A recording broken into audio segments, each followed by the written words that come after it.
Hai, balik lagi di RWPP Plot. Kita akan melanjutkan perjalanan Sanraku bermain Shangri-La Frontier episode 14. Ih, wibu. Episode 14 dibuka dengan melanjutkan pertarungan Sanraku melawan Dragonfly di game Burp. Saat bertarung, Sanraku ditonton oleh player lain.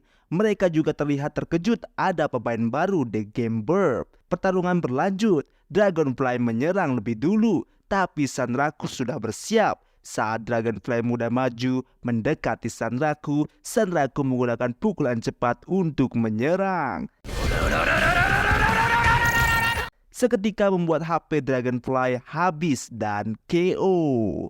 Dragonfly kalah. Rupanya Dragonfly sudah berkali-kali kalah. Dia tidak pernah menang satu ronde pun. Dragonfly meminta pertarungan terakhir. Sanraku pun menyetujuinya. Dan aturannya masih sama, yaitu bug to do, atau semua bug diperbolehkan. Ronde 1 dimulai. Dragonfly memulai serangan. Sanraku meremehkan Dragonfly karena serangannya sudah terbaca. Saat Dragonfly siap memukul, Sanraku juga siap melawan. Tapi saat tinju Sanraku dilontarkan, Dragonfly tiba-tiba menghilang. Yap, Dragonfly berhasil menggunakan bug yoyo. Sanraku memuji apa yang dilakukan Dragonfly, tapi Sanraku merenung. Tujuan awalnya adalah berlatih, tapi dia malah mengajari seorang pemula. Dalam lamunan, Dragonfly lalu menyerang dengan memanfaatkan kecepatan kakinya yang ngebug untuk mendekat dengan cepat, lalu melayangkan pukulan terbang.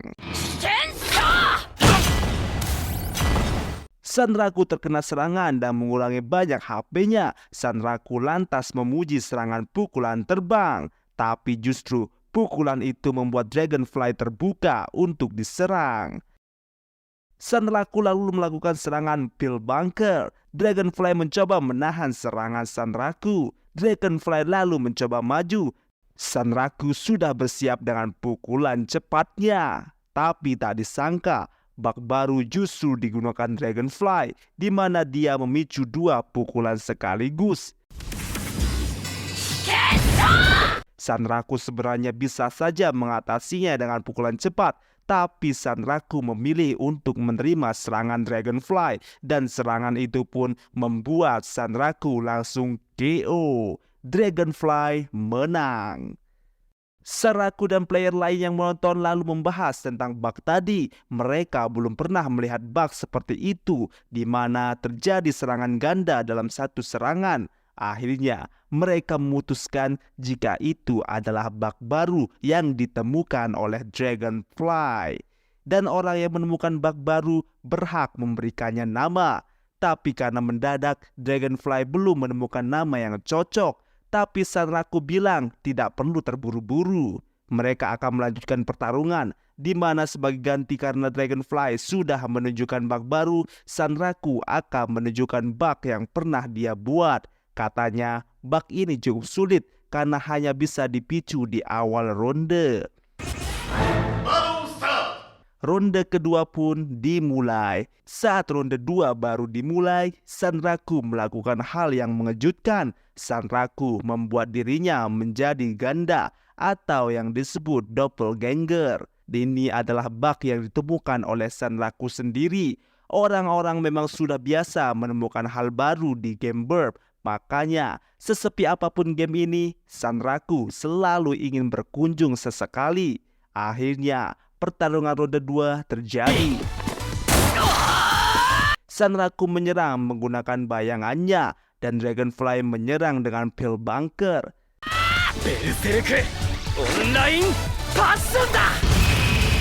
Setelah pertarungan sengit, hasil akhirnya adalah Sanraku bisa mengalahkan Dragonfly 2 ronde berturut-turut dalam waktu singkat. Itu karena klon yang dibuat Sanraku ngeroyok Dragonfly. Tapi dibalik itu semua, Dragonfly berterima kasih karena Sanraku mau memandu pemula sepertinya. dia juga akan segera mencari nama untuk bug yang dia temukan tadi. Sanraku bilang, jika ada satu bug lagi yang cukup menjijikan yang ditemukan oleh temannya, Sanraku menawari Dragonfly untuk mempelajarinya.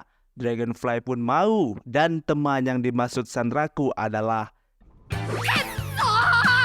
Kazo, yang saat ini sedang berusaha menaikkan levelnya di danau reruntuhan besi dewa karena dia masih level 47.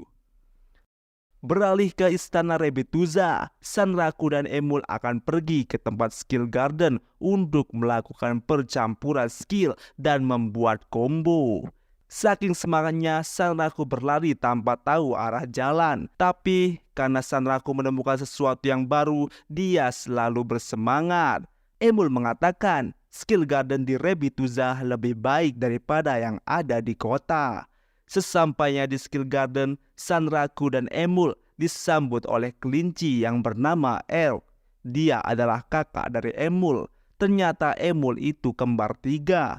Elk menanyakan keperluan Sanraku datang ke tempatnya untuk apa. Sanraku mengatakan dia ingin menggabungkan beberapa skill. Saat Sanraku sedang memikirkan skill apa saja yang ingin dia gabungkan, Elk mengatakan jika menggabungkan skill tingkat tinggi satu sama lain akan menghasilkan combo yang hebat. Mendengar itu, Sanraku menjadi bersemangat dan mulai merapikan dan menggabungkan skillnya. Setelah memaksimalkan semua level skillnya, Sanraku berhasil mengkombinasikan 6 skill dengan biaya 6.000 mahni, yaitu mata uang Shangri-La Frontier. Setelah itu, Elk langsung menyiapkan ramuan untuk Sanraku. Sembari menunggu, Sanraku memeriksa kembali statistiknya. Meski sudah level 51, tapi pertahanan Sanraku masih sangat tipis.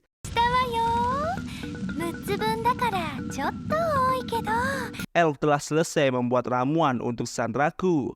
Sebotol besar cairan hijau. Karena Sanraku ingin 6 kombinasi sekaligus, Sanraku harus menghabiskannya. Ini akan membuat Sanraku mempelajari skill gabungan secara instan. Mau tak mau, Sanraku harus meminumnya sampai habis. Setelah habis, secara instan, 6 kombinasi skill telah dikuasai Sanraku. Elk lalu menawarkan sebuah skill, yaitu sebuah skill yang bernama skill Grimoire kepada Sanraku. Dia bertanya, apakah Sanraku mau membelinya? Dan karena Sanraku dekat dengan Emul, Elk akan memberikan diskon. Tapi tampak Emul ingin memperingatkan Sanraku tentang sesuatu. Tapi sebelum bicara, mulutnya sudah dibungkam oleh Elk. Tapi Sanraku sudah siap untuk membeli skill itu karena dia selalu siap membayar dengan harga tinggi. Saat ini uang Sanraku 80.000 mahni. Lalu Elk menunjukkan harganya dan terkejutnya Sanraku. Ternyata harga dari skill itu sangat mahal walaupun sudah didiskon.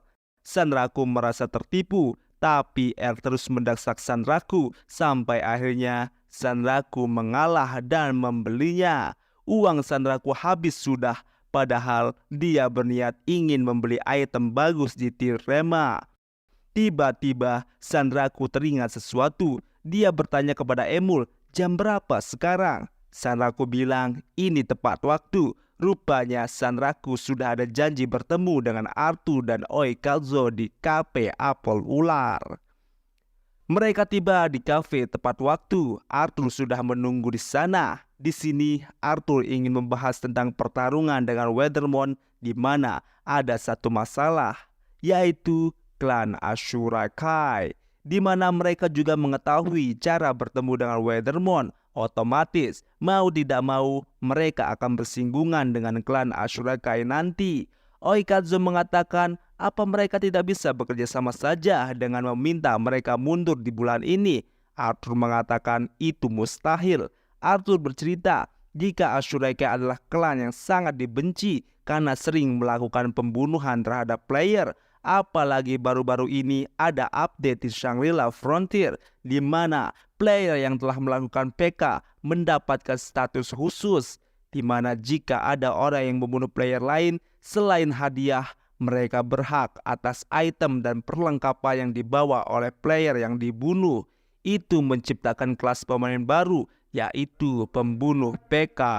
Dikarenakan Arthur tahu tempat persembunyian klan Ashurakai, Arthur berencana untuk menghancurkan klan Ashurakai. Dan episode 14 pun berakhir.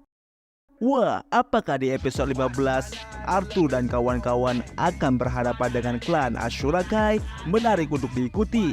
Jika begitu, jangan lupa like, komen, dan subscribe, dan dukung terus channel ini agar Mimin tambah semangat.